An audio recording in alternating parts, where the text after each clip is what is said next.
ചവറ തെക്കും ഭാഗമാണ്.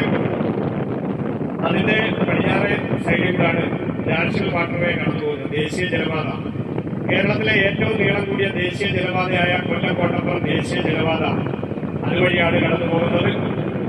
ഈ കായല് പടിഞ്ഞാറോട്ട് ഒഴുകി അത് കടലിൽ സംഗമിക്കുന്നു. അറബിക്കടലിൽ സംഗമിക്കുന്ന സ്ഥലമാണ് ശക്തികുളങ്ങര നീണ്ടകര. അപ്പൊ നമ്മൾ പോകുന്നതും ഒരു സംഗമ സ്ഥാനത്താണ്. അതാണ് അരിനെല്ലൂർ ഒരു ദുരിതാണ്. അവിടെ വെള്ളത്തിൽ ഇറങ്ങിയിരിക്കാൻ സ്ഥലമുണ്ട്. അഷ്ടമുടി കായലും കല്ലടയാറും കൂടെ സംഗമിക്കുന്ന സ്ഥലത്തേക്കാണ് നമ്മൾ പോയിക്കൊണ്ടിരിക്കുന്നത്. അതേ ഇടയ്ക്ക് ഈ കായൽ തെക്കോട്ട് പോയി കഴിഞ്ഞാൽ പ്രാക്കുളം, തേവള്ളി, കടവൂര്, മങ്ങാട്, കൊല്ലം ട്രാൻസ്പോർട്ട് സ്റ്റാൻഡ് എന്നീ ഭാഗങ്ങളിൽ വ്യാപിച്ചു കിടക്കുകയാണ്. എല്ലാവരും ഒരു സൈഡിലോട്ട് അങ്ങോട്ടാ തേഞ്ഞു കിടക്കും, ഇപ്പുറത്തോട്ട് ഇടയ്ക്കണം.